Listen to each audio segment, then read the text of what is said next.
We are harming ourselves more and more with toxinogens into our food, poisoning our water supply, making us sicker, making us more ill, and then to the point that a hospital visit could actually potentially kill you. Disruptive. Weird thing to happen. I don't have the words to describe the anger and frustration to hear a story like this, that as a Canadian, as someone that values our heritage and identity, that once upon a time, a beautiful man by the name of Tommy Douglas came into the spotlight to bring us universal basic health care, which is a fundamental value of our country. It's something that we pride ourselves with.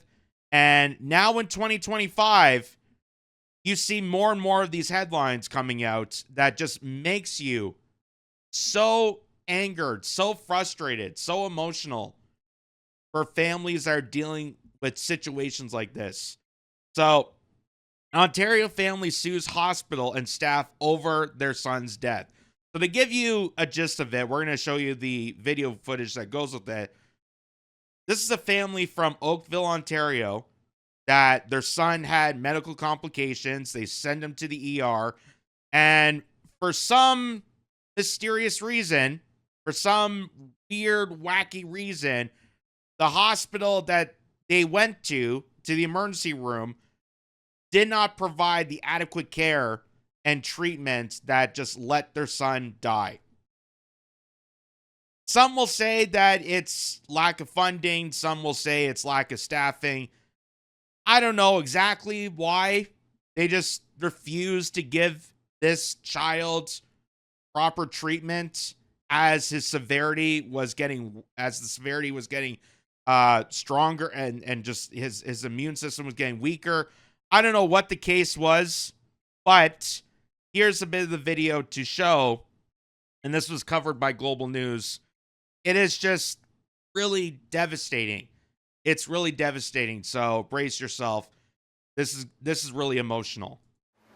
Yeah, it's Coronation Park, I think. 16 years old, a son, an older brother, and loyal friend. Finley Vanderwerken's life is now a collection of memories closely guarded by his parents. I still hear his laughter. We do what we can to keep his memory alive, but we miss him so much.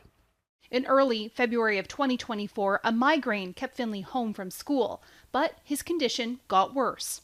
He was crying out in pain a lot. He didn't know what was going on, but he knew it was not normal. So I drove as fast as I could. Hazel took her son to Oakville Trafalgar Memorial Hospital just outside of Toronto. She says he would not see a doctor for hours despite telling the nurses Finley was not doing well. When I went up at 3 a.m, they said, well, we only have one doctor, but there's another one coming in at 4. I don't know where that one doctor was. Finley was triaged at almost exactly 10 o'clock, and he wasn't actually seen by a physician until 6:22 in the morning. According to the statement of claim about what happened that morning, the doctor said Finley was experiencing sepsis pneumonia with hypoxia, and he was at high risk for acute deterioration. His oxygen levels, which hospital records show had been dropping throughout the night, were a concern. I remember just saying to Finley, Finley, we got to get, we're looking at this screen that's got his oxygen saturation. I'm like, we have to get it up. And his breathing was so shallow by this point. And he said, I can't do deep breaths. It hurts too much. I said, you gotta try. Finley eventually needed to be intubated and also suffered a cardiac arrest. Finley was taken to Sick Kids Hospital in Toronto, but it was too late, as he was then in hypotensive shock. We had to make the decision to take Finley off life support. Or risk that the situation would escalate even more and he would wake up and die in a lot of pain. After Finley died, hospital staff did meet with the family to review what happened. In a written statement, officials said, like many hospitals, we are seeing more patients presenting with increasingly complex health conditions and comorbidities. This places significant demand on our emergency departments, patient flow, bed availability, and the patient experience. The family has since launched a lawsuit alleging, in part, the healthcare team failed to monitor Finley, have appropriate protocols in place for his treatment, or inform the family of the true nature of his condition. The experts are quite clear and unequivocal that this was a treatable condition, and had he been treated promptly, there is no doubt in my mind that he would still be here today. He was triaged as a second highest level in triage, and the guidelines say that 95% of the time they should be seen within 15 minutes. The hospital says they are making changes to track data more closely, refining their on-call coverage criteria protocols, and implementing other tools and working groups to improve patient flow and communication. But the family wants more awareness so something like this never happens again. But we feel that we have been let down and we cannot trust the medical system as it is right now. So, I mean, that is absolutely heartbreaking. It's heartbreaking to hear these stories. And coming after, we did a story about this, that a family in Texas lost their young daughter, who the media claimed that she died from measles and was trying to spin that into the recent measles outbreak in the state. But what actually happened, and what the family is trying to reach out to people, that is the whole cover up of the story, is no, the daughter actually got pneumonia while being treated for measles, and the hospital that they were at failed to treat her pneumonia quickly and responded properly and accordingly to her ailment, and she unfortunately died in the care of the hospital. And that's why the family went out and sued the hospital and are, telling people outside the mainstream media, because the mainstream media is trying to spin this towards measles outbreak, that no, it's because of medical malfeasance. And it's the same situation here, that you have a young child, this is 16 years old, that went into pneumonia, went into just a complete despair, had cardiac arrest, and they weren't allowed to see a proper physician. They didn't bring out doctors in time. They had to transfer hospitals from Trafalgar to Sick Kids, and unfortunately passed because the hospital failed and neglected to respond accordingly to this child's ailments. It is just heartbreaking. It is heartbreaking. And sadly, what makes this even more heartbreaking is he's not the only one. Because this came out. This is a report. This is from the beginning of this year, back in January 15th of 2025, stating more than 74,000 Canadians have died on healthcare wait lists since 2018. That's a report that came out. At least 15,474 Canadians died in 2023-24 alone before receiving various surgeries or diagnostic scans. The true number is likely doubled. So for a country that claims to have the benefit of universal basic health care, which I would not trade that for the American coverage, because we know the American coverage is a complete scam, and we're going to get to later on in the segment here. Why are we allowing this to happen? Why are we allowing this to happen? Why the country that ushers in so much tax revenue from the amount of taxes of the burden they put on us, why are they allowing healthcare to disintegrate like this? That over 74,000 people are dying just waiting for treatment. Not to mention the people that go to the hospital and aren't able to get proper, adequate care and end up dying in the hospital. And the media has to spin it off to some propagandized machine saying that they died from measles or COVID or some mysterious outbreak. It's unbelievable. Unbelievable. And it is frustrating. It saddens me, again, as a Canadian, that values our healthcare. Once upon a time, Tommy Douglas came up with this idea that, hey, you put your money towards this country owes you something. That maybe we should invest that into basic universal coverage so that every single Canadian who walks among this land has basic coverage and won't perish off. But now we just completely reverse that. We're completely disintegrating the whole identity of universal basic coverage when 74,000 Canadians are dying just waiting for treatment. And like I said, I would not trade that for the American system because I know how much that is a scam. And here's an example of this from a guy named Wall Street Apes points this out. So an American pays monthly for health insurance. She needs scans. This woman you're about to see here. She needs scans. So after wasting hundreds of dollars on the pointless appointments to get required referrals, insurance says they'll only pay $150 of the $4,000 that she needs for these scans. The facility says self-pay is only $400. So this is the whole scam. The whole scam of private insurance. That people say, well, social medicine, socialized medicine, you have to go through these wait times.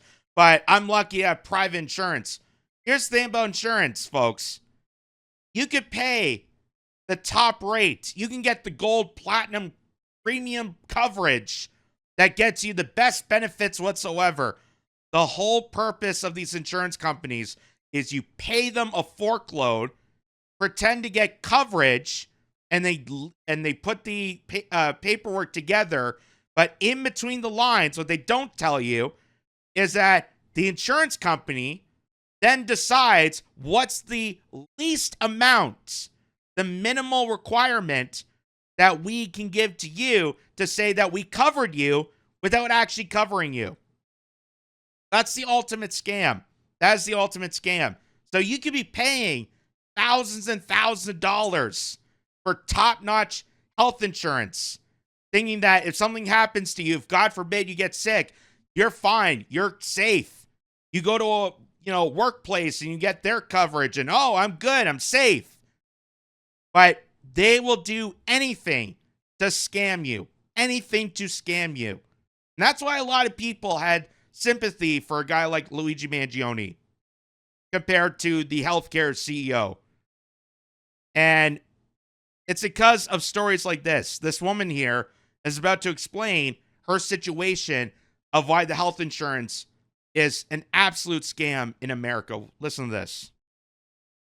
I need somebody legitimately to explain to me why I should have health insurance because I'm confused. So I went to the doctor a few days ago for a checkup, had to get a referral, which I knew I would have to be prescribed to go for a mammogram and a sonogram, right? So I paid my $125 to go to the doctor for her to just tell me that I needed a mammogram and a sonogram, which is exactly what I knew. Went to the imaging center today, only to be told that my insurance company, which I paid $300 a month to have, will only cover $150 for the mammogram and $50 for the sonogram. So I said, okay, but how much is it going to be? And she was like, well, we don't have the number. And I'm saying, okay, so I have to go in and not have any idea of what the bill's going to be when I come out. And she was like, yeah. So she went and got somebody else who came back and said, yeah, it's probably going to be cheaper to just pay self-pay. Okay, but can you give me an idea of how much it would be if I did go through insurance? She said, yeah, right now it looks like it's going to be about $4,000, of which the insurance company will pay $150 of. Okay. And so how much is it if I self-pay? $400. Now, obviously this is a no-brainer. I'm going to pay the $400 because I'm not going to risk getting a bill for $4,000 after they knock off their $150, right? But why am I paying health insurance when it's cheaper to pay self-pay? I don't get it. So I need somebody to remind me what the benefits are of having health insurance, because right now I just see a monthly amount coming out of my account. And when I need to go to the doctor, I pay a lot of money. So somebody explain that. Well, the benefit of private insurance is that they don't care about your health. The benefit is that someone like Brian Thompson, who is going down to Manhattan to have a meeting with other associates, get to party on their private yachts, get to party around at office get-togethers, while someone like her, the average American that has to walk into an emergency room for illnesses, for sicknesses that they cannot control, and have to deliberately pay out of pocket, even though they're paying for high-quality insurance. What they're claiming is high-quality insurance, they still have to pay out of pocket. You wonder why medical bankruptcy is such a big thing down there. Doesn't happen anywhere else in the world, but good old US of A, good old free-loving US of A, you get to experience the world of filing for bankruptcy because, God forbid, you as a human being got sick. God forbid. That's the price of freedom, ladies and gentlemen. Someone like Jon Stewart would say, that's the price of freedom. That we have broken down subways and you have to pay out of pocket for health care. But, hey, you get to, what else is good in America? I'll come back to you. I'll come back to you with your medical bill. That is kind of crazy. That's kind of crazy. And that's just an example, one example of many examples of why this whole thing is a scam. But what makes this interesting is people say, well, I don't want to deal with a socialist country and socialist healthcare. They pay more in taxes and how dare they? And they talk about like China, for example, the communist country of China, how devastating it is over there. Well, take a moment to look at this. Here's an example. This is a Chinese hospital in China. And this guy, SL Caffin, points out, this is a new hospital in China. How cool is that? China also has universal health care for its 1.4 billion people, free but basic. Kind of like what we're supposed to have in this country here in Canada. But yet, basic coverage is deteriorating. Why? Because our politicians, like Doug Ford, like Mark Carney, completely annihilate it. They want to completely annihilate basic coverage and turn that over into a private system. So it's amazing that elbows up crowd that fears that we don't want to become America. It's amazing how this country is turning more and more Americanized as we're speaking. How ironic that is. How ironic that the elbows up crowd hasn't clued into that. And the cost of drugs and the most procedures are quite inexpensive. Why? Because the CCP, or the Chinese Communist Party, negotiates on the behalf of people and is not controlled by big pharma or medical lobbyists, unlike the United States, and in cases like Canada. Because we know that the Canadian government got completely corrupted with big pharmaceuticals. Why else did the Canadian government attack its own citizens like they did with the Freedom Convoy? Why? Because they were bought out by pharmaceuticals. They were bought out and mandated by the WEF, by the WHO, by Bill and Melinda Gates. They're completely corrupted. And even a place like China, which I'm not promoting the Communist Party, but I'm saying that at least in that country, they put their money into their country. That's why China has flying cars and we have broken windows. We have shattering infrastructure. But yet we're supposed to champion ourselves as being a free country, knowing that we are siphoned out our hard-earned money in tax revenue that's being sent elsewhere to flourish the riches of the billionaire class? Is that what freedom's supposed to mean? So here's a little example, a video put together. I had to mute it because there's copyright music underneath it, but look at this. That's a hospital in China. Look at that. That is incredible. I don't know what that mural's supposed to be, but yeah. It almost looks like a mega mall, but it's a hospital. So, it doesn't look like hospitals that I know of. That's for sure. Because hospitals that I'm aware of usually have, faulty wiring. They have sometimes the ceiling falls out, depending if it's one of those older style hospitals. With the, what do you call it? The paneling? Not paneling. You know what I'm talking about. So that's pretty incredible. That's pretty incredible to notice. And again, I know people are going to say, well, this Chinese Communist Party, they track and monitor and surveil, and they're horrible and awful, and we got to strike them first. Rah! Because they're told that through the mainstream media that China's our enemy. It's like how Russia's our enemy for some reason, and Iran's our enemy, and this is our enemy, and that's our enemy.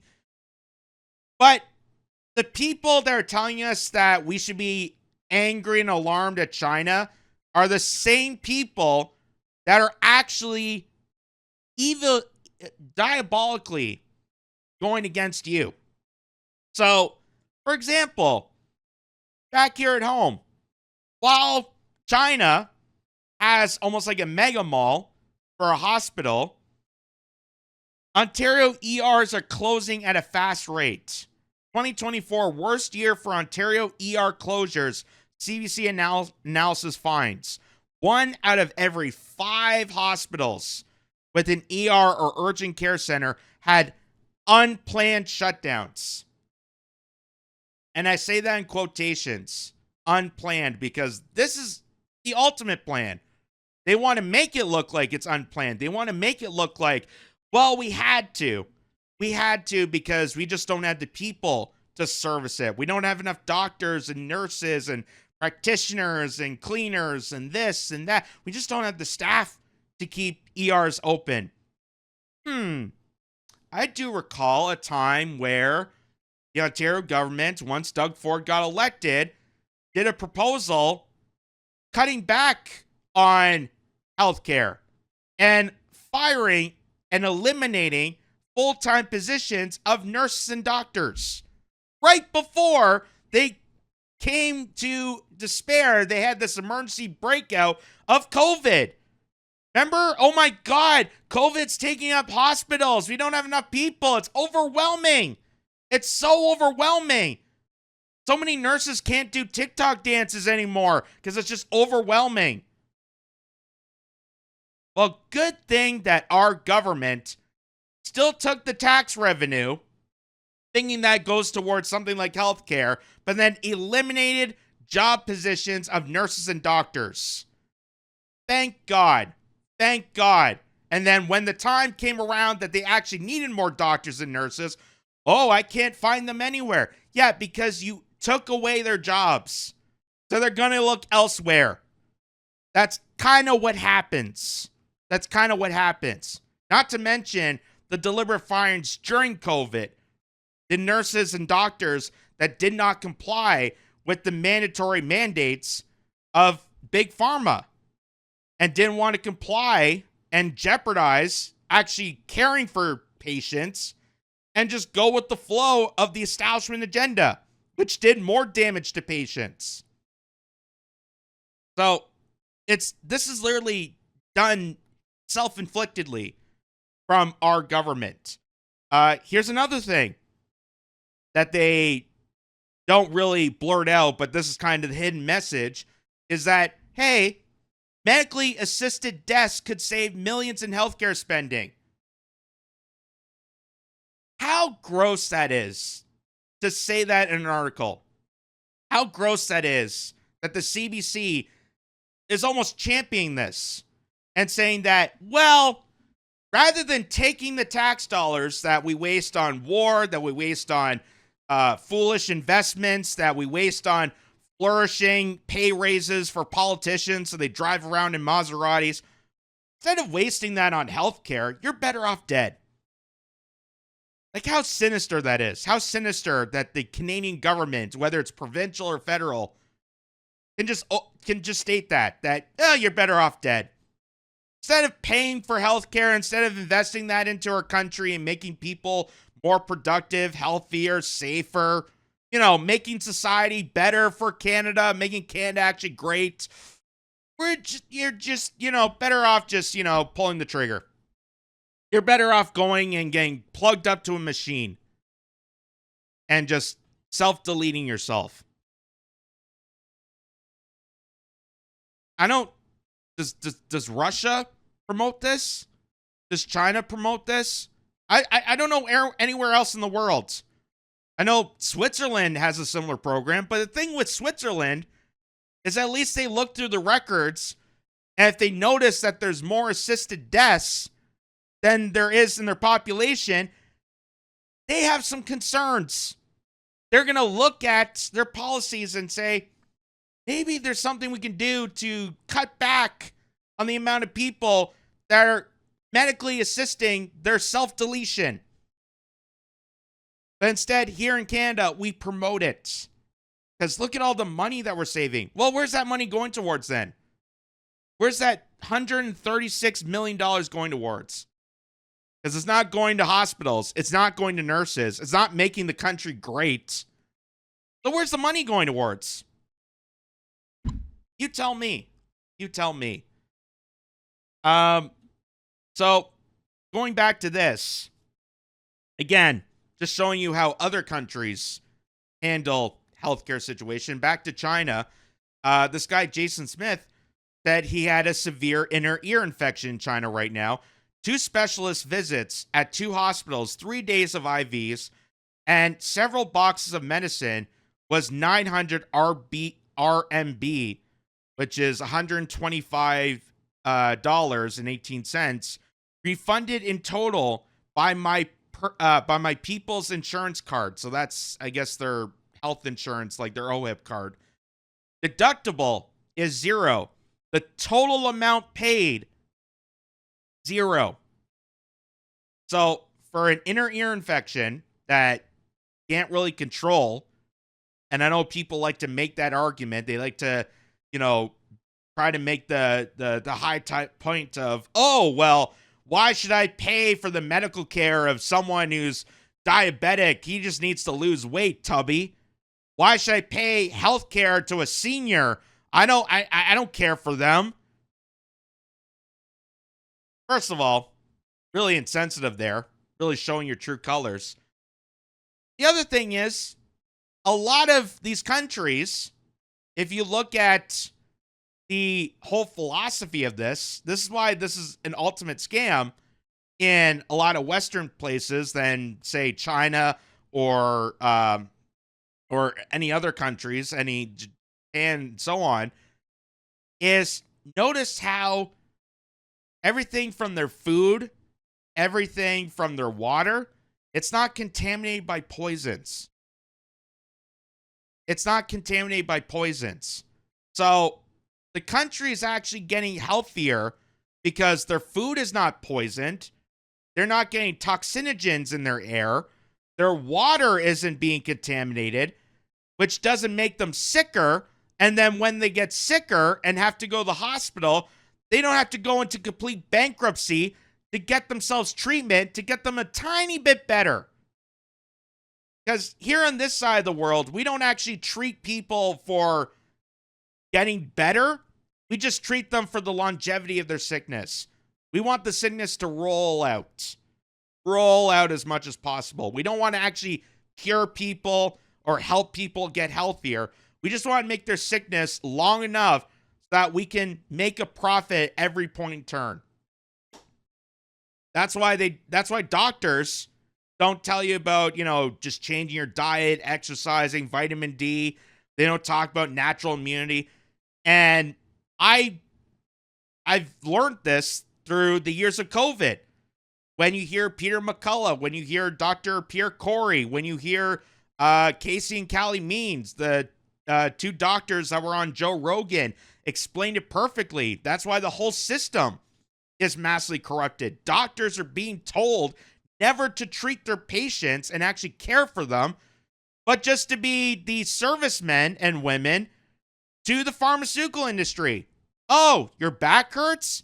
Here, take a pill. Oh, you're diabetic? Take this pill. Oh, you have this adverse side effect? Okay, take this other pill. Oh, you're getting worse? Well, take this other pill. Oh, you're in the ER? Well, I guess you're going to go to bankruptcy. It's never actually about treating people. They despise you. They despise you. That's the ultimate plot twist of all this. That you think that healthcare is helping you, but it's actually making things worse. And it's because they're making it sure that you keep your illnesses as long as possible. They got to keep that clientele full. They got to keep that customer flow going as much as possible. And it's getting worse, folks. It's getting worse. So, hey, you know, like what China has to say, take it from Russia. Another supposed enemy of us. This is what Russia's been successful in doing. So it says Russia successfully treats first blood cancer patient with a domestic drug. Major breakthrough in Russian health sector as the country achieves its first successful treatment of blood cancer using an innovative homegrown drug. And it's available for free as early as 2025. So, think about that. Think about that for a second. We are being told that Russia is this dark, deepening, disgusting, vile place, and someone like Vladimir Putin is so awful and disgusting, deranged. How dare they? The Russian people just are crazy lunatics. Here they are, patting themselves on the back for successfully trying to cure people of cancer. And while they're doing that over there, we, on the other side of the world, are putting more and more chemicals into our food supply, making people safer. So they claim. But it's actually making people sicker. And that's the whole irony of this. The whole irony is that while they point the finger at a place like Russia, which, by the way, it's illegal in Russia to have GMOs. Did you know that? I bet a lot of people didn't know that. They made it illegal for any company, any private organization to contaminate with agriculture. That means no pesticides, no GMOs, none of it. No Bill Gates appeal, none of it. And they consider that an act of terrorism, that you're contaminating the food supply and damaging the immunity and the health of its citizens. So, you can yell at Russia and China all you want because whatever mainstream media tells you to, but just note that they're trying to actually cure people because they actually give a shit about their citizens. They actually take the time to take tax dollars and invest into their countries, which is why ultimately their countries are more successful in a multitude of different ways.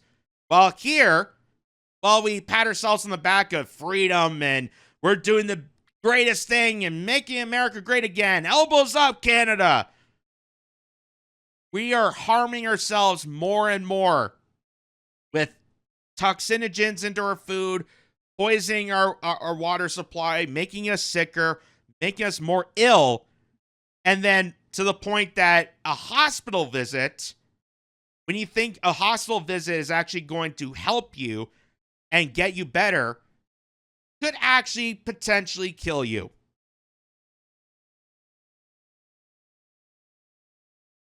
That is some, like, sinister stuff. That is some sinister stuff you can't even imagine.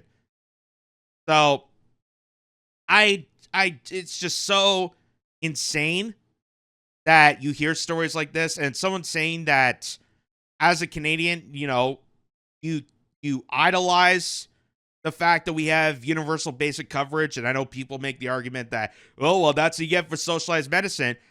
Every other China has socialized medicine. Russia has socialized medicine. A lot of places have universal basic health care. So why are more and more countries not having the horrific stories that we are here in Canada or the United States? Well, we know why the United States, but why in Canada are you hearing more and more stories about a 16-year-old had to die in 2 different places because the hospital refused to adequately treat him? And they still don't have a full answer. They were told that the doctor had to wait and they had to show up later, but there's no conclusive answer to why this boy had to suffer. There's no evidence for it. And there's no reason why, after announcing that we're paying $237 billion to rearm European nations to go after Russia, why we can't take a portion of that money and make our healthcare system actually beneficial to people. There's no excuse for it. None whatsoever.